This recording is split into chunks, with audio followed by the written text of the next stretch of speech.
Hello friends, this is Alpana Singh and welcome to learn with Alpana. तो चलिए friends, देखिए आज हम आप सभी लोगों के लिए हिंदी पेडागोजी की क्लास लेकर के आए हैं, जिसमें हम लोग एनसीईआरटी बेस पर अपने 15 क्वेश्चंस डिस्कस करेंगे। ठीक है, और ये हमारा टारगेट रहेगा कि हम लोग अपना 15 में आउट ऑफ 15 ले सकें। ठीक है, जैसा कि आप सभी लोग जानते हैं फ्रेंड्स कि सी टेट का एग्जाम जो है वो आप लोगों का 7 जुलाई 2024 को होने वाला है। ठीक है, तो उसी एग्जाम को देखते हुए हम लोग अपनी जो तैयारी यानी कि तैयारी है, जो भी अपनी प्रिपरेशन है वो उसको हम लोग कर रहे हैं। ठीक है, तो चलिए सबसे पहले जो लोग अभी तक चैनल को लाइक एंड सब्सक्राइब नहीं किए हैं वे लोग कर लीजिए। चैनल है आपका लर्न विद अल्पना, और अपने सभी दोस्तों को फ्रेंड्स अपने WhatsApp, Telegram, Facebook and Insta के माध्यम से शेयर करिए ताकि सभी लोगों को हेल्प मिल सके। साथ ही साथ बेल आइकन को प्रेस कर लीजिए ताकि हमारी आने वाली कोई भी वीडियो आप सभी लोगों के पास सबसे पहले पहुंच सके। ओके, तो चलिए सबसे पहले क्वेश्चन की ओर चलेंगे और देखेंगे हमारा पहला क्वेश्चन क्या कहता है।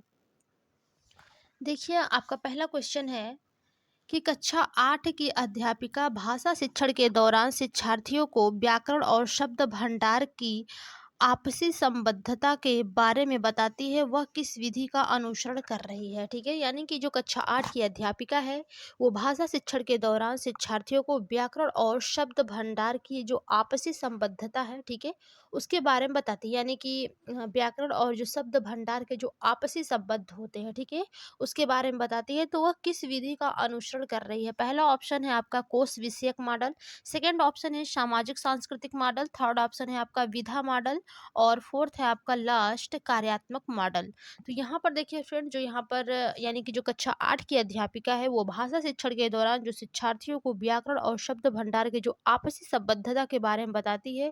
तो यहाँ पर फ्रेंड्स जो अध्यापिका होगी वो आपके कोश विषयक मॉडल विधि का अनुसरण करेगी। ठीक है, देखिए जो कोश विषयक उपागम होता है फ्रेंड्स, वो आपका शब्द और संयोजन के साथ शिक्षार्थी की दक्षता विकसित करने पर केंद्रित करता है। ठीक है, यानी कि शिक्षार्थियों की जो भी दक्षताएं होती हैं, ठीक है, शब्द और संयोजन के साथ उसको विकसित करने पर वो केंद्रित यानी कि ध्यान देती है। ठीक है, तो यहाँ पर राइट ऑप्शन जो बनेगा फ्रेंड्स, ऑप्शन नंबर आपका फर्स्ट बिल्कुल करेक्ट हो जाएगा। चलिए अगले क्वेश्चन की ओर चलेंगे और देखेंगे हमारा अगला क्वेश्चन क्या कहता है। क्वेश्चन है आपका कि मानवीय मस्तिष्क में भाषा अर्जन उपकरण पहले से ही मौजूद है, जिसके माध्यम से परिवेश में मौजूद भाषाओं का अर्जन होता है। यह कथन किसके सिद्धांत से संबंधित है। यानी कि जो मानवीय मस्तिष्क है, यानी कि जो भी आपका मस्तिष्क होता है उसमें जो भाषा अर्जन के उपकरण होता है, एलईडी, ठीक है, वो पहले से ही मौजूद होता है, जिसके माध्यम से आप परिवेश में मौजूदा भाषाओं का अर्जन करते हैं। तो ये कथन किसका है फ्रेंड्स, तो ये आपके नॉम चॉम्स्की का है। इन्होंने ही कहा है कि जो बच्चे होते हैं, ठीक है, यानी कि जो भी बच्चे का संज्ञानात्मक विकास होता है और जो सीखने की क्षमता होती है वो उनकी सामाजिक संबंधों द्वारा निर्देशित होती है। ठीक है, और मध्यस्थ किया यानी कि निर्देशित संबंधों द्वारा निर्देशित और मध्यस्थ किया जा सकता है। देखिए ये जो कथन है फ्रेंड्स, 1 मिनट, ये आपका नॉम चॉम्स्की,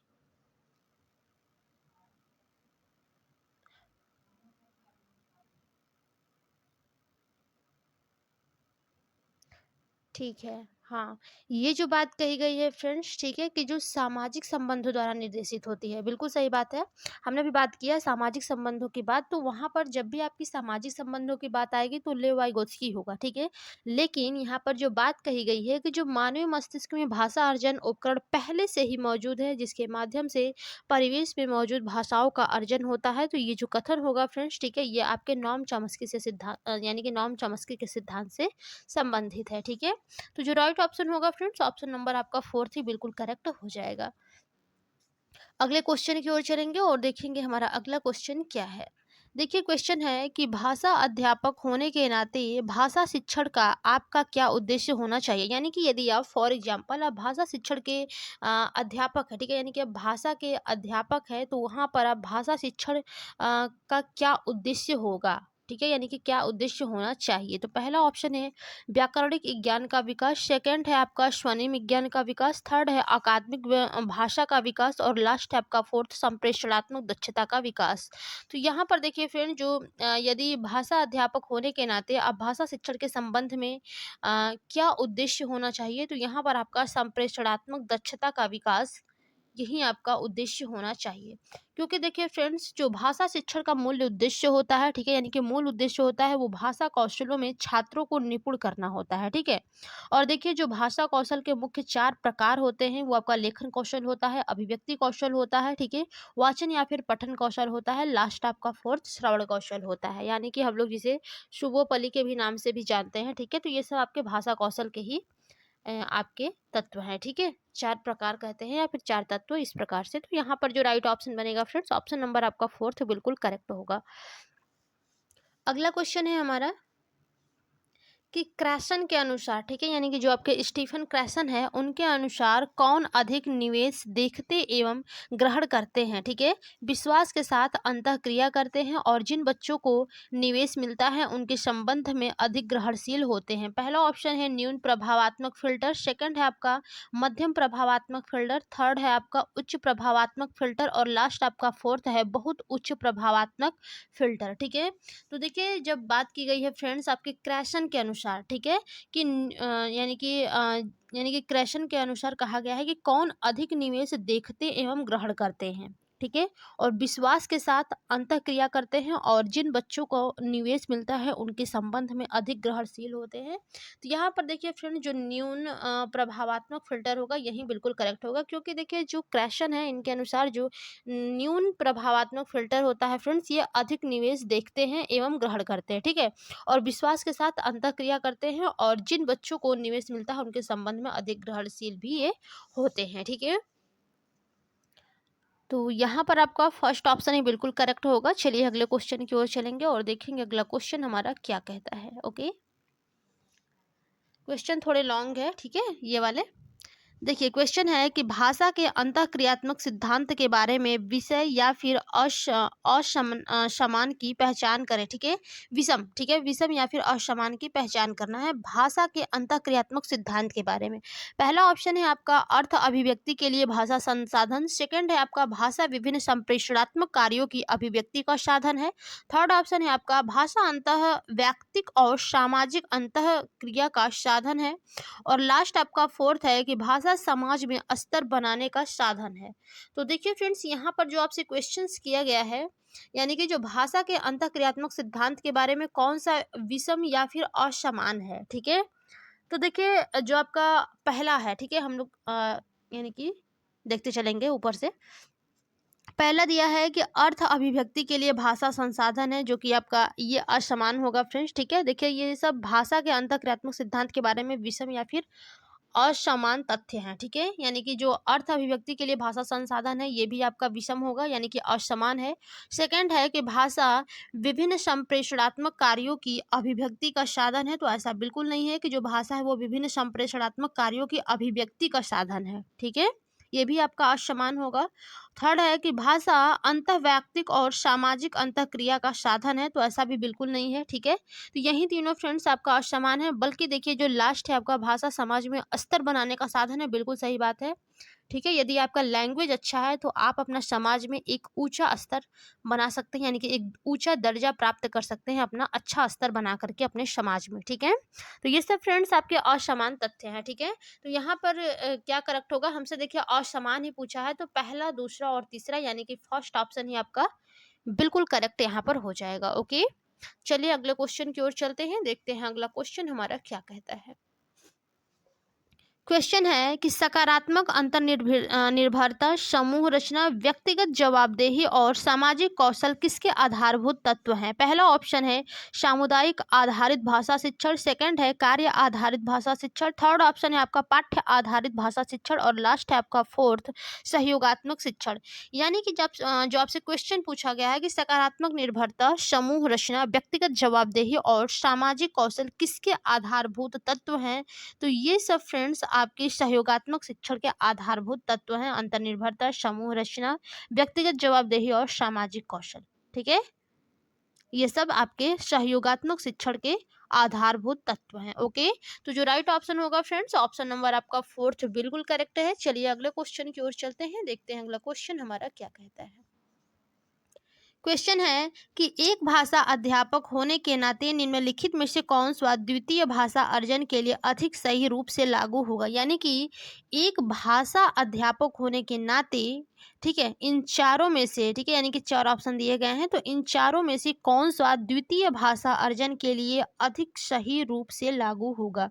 पहला ऑप्शन है आपका सरल निवेश का प्रावधान, सेकंड है वाक्यगत संरचनाओं के अनुभव देना, थर्ड है आपका मानक शब्द भंडार से परिचित कराना, फोर्थ है आपका तनाव मुक्त परिवेश का सृजन। ओके, तो यहाँ पर देखिए फ्रेंड्स, यदि आप एक भाषा अध्यापक होने के नाते, ठीक है, किसी में से यानी कि इन चारों में से आप जो तनाव मुक्त परिवेश का सृजन है, ठीक है, इसको आप द्वितीय भाषा अर्जन के लिए अधिक रूप से ये लागू हो सकता है, ठीक है, यानी कि अधिक सही रूप से लागू हो सकता है, यानी कि क्या हो जाएगा, तनाव मुक्त परिवेश का सृजन जो है, ठीक है।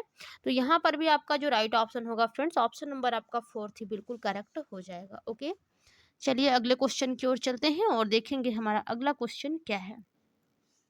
क्वेश्चन है कि भाषा अध्यापक के नाते आपको वस्तुनिष्ठता के साथ विद्यार्थियों का आकलन करना है, आपके लिए कौन सा सहायक होगा। यानी कि भाषा अध्यापक के नाते आपको वस्तुनिष्ठता के साथ विद्यार्थियों का आकलन करना है, तो आपके लिए कौन सा सहायक होगा। पहला ऑप्शन है लिखित परीक्षाएं, सेकंड है प्रदत्त कार्य, थर्ड ऑप्शन है आपका निबंध लेखन और लास्ट है आपका फोर्थ रूब्रिक। ठीक है, तो यहाँ पर देखिए फ्रेंड्स, यदि आप भाषा होने के नाते आपको वस्तुनिष्ठता के साथ विद्यार्थियों का आकलन करना है, तो सबसे अच्छा आपका देखिए फ्रेंड्स विधि होता है रूब्रिक। ठीक है, यदि आप वस्तुनिष्ठता के उद्देश्य से यहाँ पर कर रहे हैं, देखिए ये रूब्रिक विधि क्या होता है फ्रेंड्स, ये एक प्रकार का स्कोरिंग गाइड होता है। ठीक है, जिसमें आप एक असाइनमेंट के लिए विशिष्ट घटकों और अपेक्षाओं का आकलन और ये स्पष्ट करता है। ठीक है, और इसका उपयोग देखिए आप विभिन्न कार्यों के लिए कर सकते हैं, जैसे कि शोध पत्र हो गया, ठीक है, सामूहिक परियोजनाओं के लिए, ठीक है, पोर्टफोलियो और प्रस्तुतियों के लिए आप रूब्रिक का प्रयोग कर सकते हैं। ठीक है,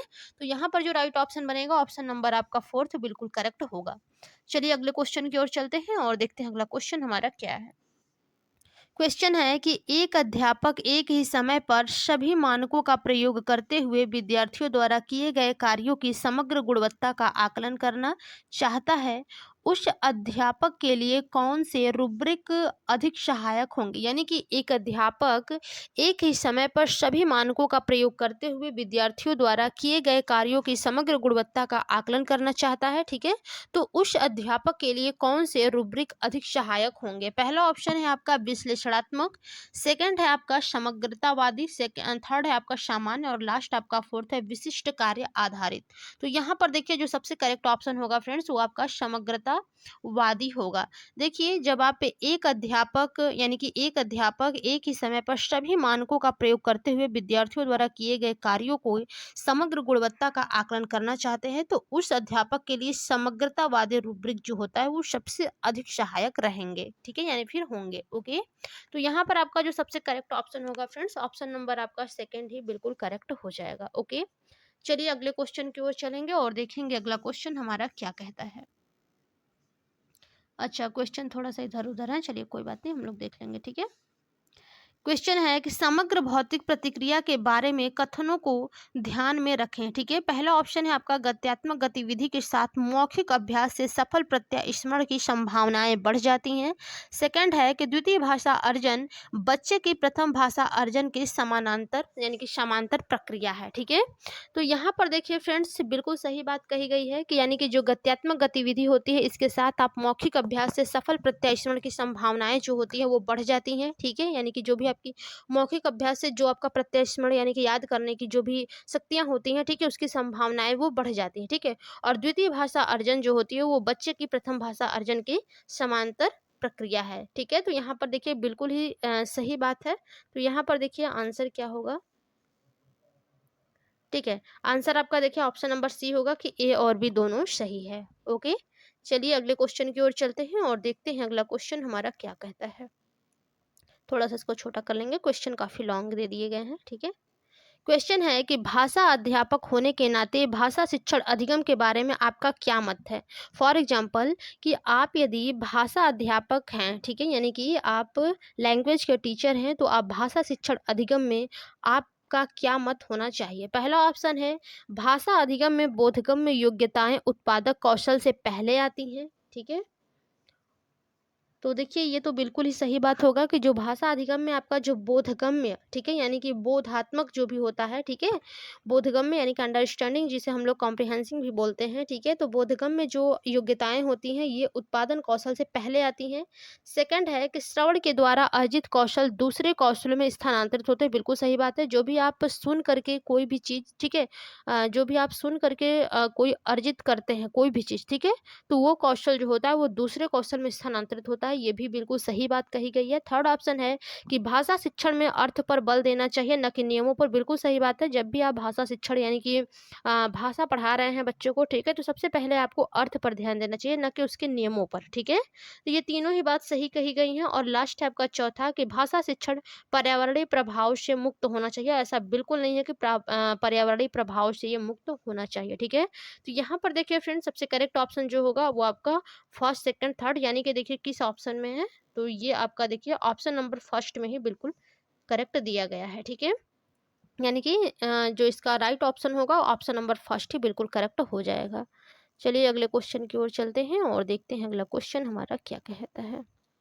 क्वेश्चन है कि निम्नलिखित में से कौन सा भाषा शिक्षण के लिए बोध और भौतिक प्रतिक्रिया भौतिक क्रियाओं के प्रयोग पर बल देता है, यानी कि कौन सा भाषा शिक्षण के बोध और भौतिक क्रियाओं के प्रयोग पर बल देता है। फर्स्ट ऑप्शन है आपका परामर्श कोर्स, सेकंड है समग्र भौतिक प्रतिक्रिया, थर्ड है आपका कार्य आधारित भाषा शिक्षण और लास्ट आपका फोर्थ है समुदाय आधारित भाषा शिक्षण।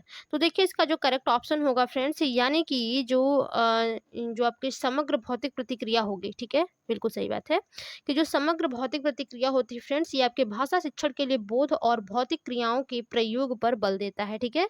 तो जो राइट ऑप्शन होगा यहाँ पर ऑप्शन नंबर आपका सेकंड बिल्कुल करेक्ट हो जाएगा।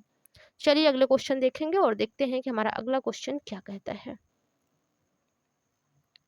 क्वेश्चन है कि एक अध्यापिका क्रिया का परिचय देने के लिए विद्यार्थियों को निम्नलिखित क्रियाएं करने के लिए कहती है, ठीक है। यानी कि कोई एक अध्यापिका है वो क्रिया का परिचय देने के लिए विद्यार्थियों को निम्नलिखित क्रियाएं करने के लिए कहती है। यानी कि देखिए यहाँ पर क्या कहती है कि अपने हाथ धोकर आइए, अपना चेहरा धोकर आइए, अपने बाल संवारिए, ठीक है। तो अध्यापिका किसका अनुसरण कर रही है। पहला ऑप्शन है आपका परामर्श कोर्स, सेकंड है आपका कार्य आधारित भाषा शिक्षण, थर्ड है विषय वस्तु आधारित भाषा शिक्षण और लास्ट है आपका फोर्थ समग्र भौतिक प्रतिक्रिया। तो देखिए यदि आपको जो यानी कि जो भी एक अध्यापिका है वो क्रिया का परिचय देने के लिए फ्रेंड्स यदि विद्यार्थियों को अपने निम्नलिखित क्रियाएं अपनाने के लिए कहती है, जैसे कि अपने हाथ धोकर आइए, अपने चेहरा धोकर आइए, अपने बाल संवारिए, ठीक है, तो ये सब देखिए जो अध्यापिका है फ्रेंड्स वो समग्र भौतिक प्रतिक्रिया का अनुसरण कर रही है, ठीक है। यानी कि समग्र भौतिक प्रतिक्रिया का, यानी कि जो राइट ऑप्शन होगा ऑप्शन नंबर आपका फोर्थ बिल्कुल करेक्ट होगा, यानी कि ऑप्शन नंबर डी बिल्कुल करेक्ट होगा। ओके, चलिए अगले क्वेश्चन की ओर चलते हैं, देखते हैं अगला क्वेश्चन हमारा क्या है। क्वेश्चन है कि एक अध्यापिका विद्यार्थियों को अपने काम की योजना बनाने और साथ साथ आकलन करने के लिए प्रदत्त कार्य की शुरुआत में ही विभिन्न प्रकार के रुब्रिक से परिचित करवाती है। उन रुब्रिकों की पहचान करें। यानी कि कोई एक अध्यापिका है जो विद्यार्थियों को अपने काम की योजना बनाने के साथ साथ आकलन के लिए प्रदत्त कार्य की शुरुआत में ही विभिन्न प्रकार से रुब्रिक से परिचित करवाती है, ठीक है। तो ये जो रुब्रिक होती है उसको पहचान करना है। सबसे पहला ऑप्शन है इसमें सामान्य रुब्रिक, सेकंड है समग्रता वाले रुब्रिक, थर्ड ऑप्शन है विश्लेषणात्मक रुब्रिक और लास्ट है आपका फोर्थ ऑप्शन विशिष्ट कार्य आधारित रुब्रिक। तो यहाँ पर सबसे करेक्ट जो ऑप्शन बनेगा फ्रेंड्स वो आपका होगा सामान्य रुब्रिक, ठीक है। क्योंकि देखिए जो एक अध्यापिका है फ्रेंड्स वो विद्यार्थियों को अपने काम की योग्यता यानी कि योजना बनाने और साथ साथ आकलन करने के लिए प्रदत्त कार्य जो है, ठीक है, उसको शुरुआत में ही वो विभिन्न प्रकार के रुब्रिक से परिचित करवाती है। तो ये आपका सामान्य रुब्रिक के अंतर्गत आएगा। ओके, यानी कि आती है या फिर आएगा। तो यहाँ पर जो राइट ऑप्शन बनेगा ऑप्शन नंबर आपका फर्स्ट बिल्कुल करेक्ट होगा। चलिए आज हम लोग हिंदी पेडागॉजी के अपने लास्ट क्वेश्चन की ओर चलते हैं, देखते हैं क्वेश्चन क्या है। क्वेश्चन है कि कक्षा 8 में, ठीक है, कक्षा 8 में बेरोजगारी पर चर्चा चल रही है। सभी विद्यार्थी अच्छी तरह से भाग ले रहे हैं। अध्यापिका विद्यार्थियों की सहभागिता का अवलोकन कर रही है और जब भी कोई विद्यार्थी अटकता तो उसे संकेत देती है। यह अध्यापिका क्या कर रही है, ठीक है। यानी कि कक्षा 8 में आपकी बेरोजगारी पर, ठीक है, चर्चा चल रही है और सभी विद्यार्थी जो है वो अच्छी तरह से उस कार्यक्रम में, ठीक है, भाग ले रहे हैं, जो अध्यापिका है वो विद्यार्थी की सहभागिता का अवलोकन कर रही है, ठीक है? यानी कि अवलोकन करना, वो देख रही है कि कितने विद्यार्थी कहाँ पर हैं, किस प्रकार से भागीदारी कर रहे हैं, ठीक है? यानी कि विद्यार्थियों का अवलोकन कर रही है, और जब भी कोई विद्यार्थी अटकता था, ठीक है? यानी कि बेरोज़गारी पर चर्चा चल रही है, चर्चा, ठीक है? तो वाद-विवाद हो रहा है, तो कोई भी विद्यार्थी जहाँ पर भी अटकता है, तो जो अध्यापिका है वो उसे संकेत करती है, ठीक है? तो ये अध्यापिका क्या कर रही है, ठीक है?